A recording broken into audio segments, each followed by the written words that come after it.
So in this segment, we're going to be talking about Rishi Sunak unveiling post-Brexit financial regulation proposals. Now, I've read through this, and he really doesn't offer a lot in detail. Sunak rarely ever does, in fairness, when it comes to post-Brexit regulations.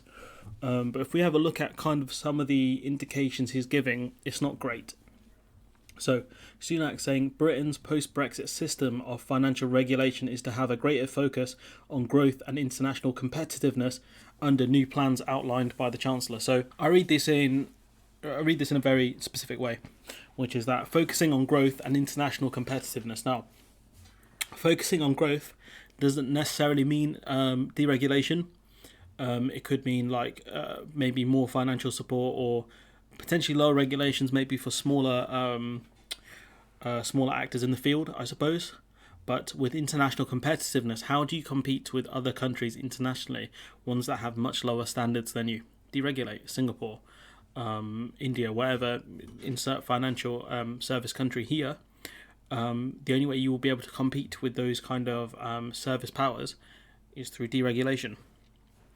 We know that New York has an equivalency deal with the EU over financial services. The UK does not, and that has effectively led the UK to say, fine, if you're not going to give us an equivalency deal, which the EU don't owe us one anyways, and why would they give us one? It's in their interest not to, so they can take all the financial services we have, or as much of it as we have, because we are competitors now. We are trying to compete with the EU. They don't owe us anything. So Sunak, trying to compete internationally, the only way you're going to do that power is through deregulation, but you already know that. In what the Treasury described as a once-in-a-generation opportunity to reform the way one of the UK's biggest industries is supervised and policed, Sunak said the sector would benefit from a customised regime. Did someone say deregulation? Because I think I just did. A customised regime. So a lot of fancy words here. Customised. How do you make it custom? Through deregulation. The proposals would invoke the scrapping of EU financial services law, retained after Brexit but no longer deemed appropriate. I wonder why. What's wrong with EU financial services law? I would say they're not stringent enough. We had the '08 crash. It did decimate a lot of EU countries because the regulations are, the bare minimum. You can go above the minimum regulations, but that's really up to you. Evidently, the minimum regulations weren't enough, but the UK made a lot of stupid decisions in the run-up to the '08 financial crash, which made us more vulnerable to the crash than other countries were. Canada dealt with things far better than we did, but they did have the man himself, Mr. Mark Carney. So these regulations will be replaced by new rules drawn up by the UK's two watchdog bodies, the Financial Conduct Authority and the Prudential Regulation Authority. Now, if you look at the FCA, I'm not going to, say that they're useless, but the FCA was under pressure to explain the green light for subprime lenders rescue plan. So the city watchdog is under pressure from cross-party MPs to explain why it is allowing subprime lender Amigo to push ahead with a rescue plan that would cap compensation payments for nearly 1 million customers while giving executives the chance to earn nearly £7 million in long-term bonuses. So not a great look for the FCA. Let's not forget the whole situation with Greensill as well, which was really, really dodgy, to put it mildly. But the FCA and the Prudential Regulation Authority, the PRA, didn't really get involved that much as far as I could see, and a lot of taxpayers' money is at risk because of Greensill Capital.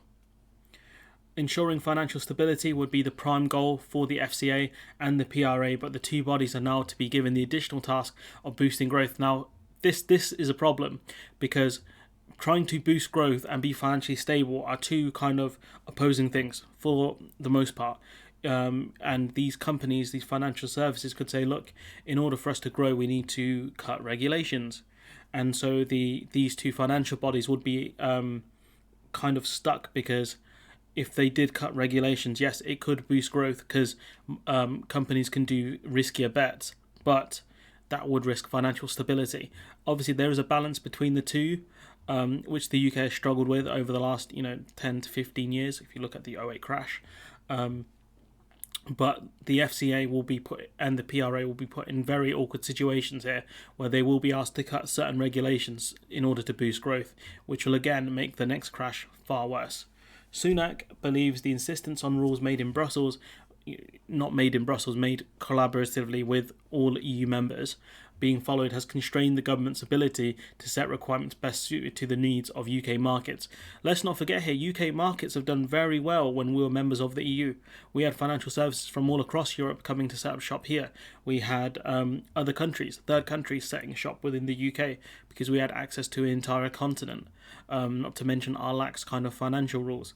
But we'll go into that on a different kind of story. Financial services were not included in the Brexit deal agreed with the EU, which, we could have potentially got a deal on financial services, but the UK wanted the closest thing we could have to a no-deal Brexit, and that's what the TCA is. And the government has been under pressure to prevent businesses being lost to cities such as Frankfurt, Paris and Amsterdam.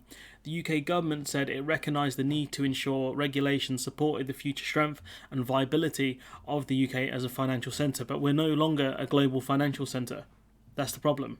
We ain't it, Chief. The Chancellor said earlier in the year, I set out a vision for an open, green and technologically advanced financial services sector, all which we could have had before Brexit, by the way, that is globally competitive and acts in the interests of communities and citizens across the UK, creating jobs, supporting businesses and powering growth across the UK. And Brexit has torpedoed all of that. It's lost jobs, lost support for businesses, and it's not powering growth across the UK. It's done the opposite. One important part of that vision is ensuring, as an independent nation, buzzword or buzz phrase, that we have coherent, agile and internationally respected approach to financial services regulation that is right for the UK. We don't have any of that. Our new thing isn't coherent. You haven't actually given any details. It's not really agile, whatever the hell that means, and internationally respected. It's not internationally respected because I don't know in our current state, would we get an equivalency deal with the USA, or specifically New York in that respect? Would we get an equivalency deal with the New York Stock Exchange for financial services? I don't think we would. So that's a problem. We haven't got one from the EU. We have kind of got something with Japan, but Japan have tightened the rules around our financial services and state aid, as far as I know of. The deals around the UK-Japan deal have not been published. Gee, I wonder why. Is it because it's worse than the deal we had as an EU member? He said, today's proposals will support the future strength of the UK as a global financial centre. Wrong. Ensuring, we mentioned this, dynamic approach to regulations that supports the growth of the economy without diverging from our continued commitment to high international standards. But, mate, Sunak, buddy, you have committed to trying to push growth, which will most likely happen through deregulation. And that detracts from our high international standards, which we don't even have the highest international standards. And those standards will only keep going down because you're looking to compete with other countries. How are you going to compete with other countries? It's the only way you can do it is through deregulation. We've already had lawyers and other kind of services complain about the loss of essentially revenue they're making because of Brexit. The loss of the Lugano Convention, which means that British courts are not respected in the EU anymore. British rulings are not respected in the EU anymore. That causes massive problems for lawyers in this country. There's a bit more here. This is from a separate article where Sunak does give a bit more detail, ironically. When was this published? In July.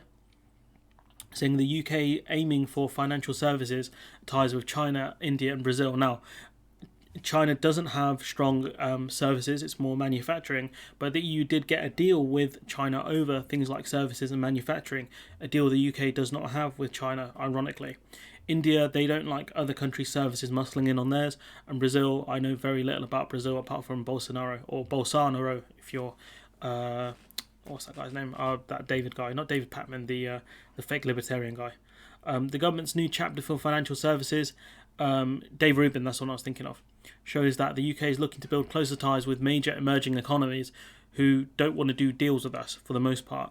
And the ones that do free trade agreements, they normally covers goods, not services. Sunak wants to deepen our financial service relationships with the largest emerging markets.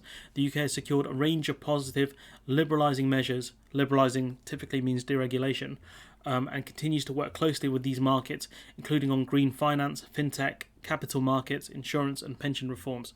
This will ensure UK-based firms are best placed to take advantage of new opportunities, something we could have done as members of the EU. On equivalence, the document says the UK will deliver assessments and decisions with jurisdictions where it is in the UK's interest using a technical and outcomes-based model. What the hell does that mean? A load of baloney again.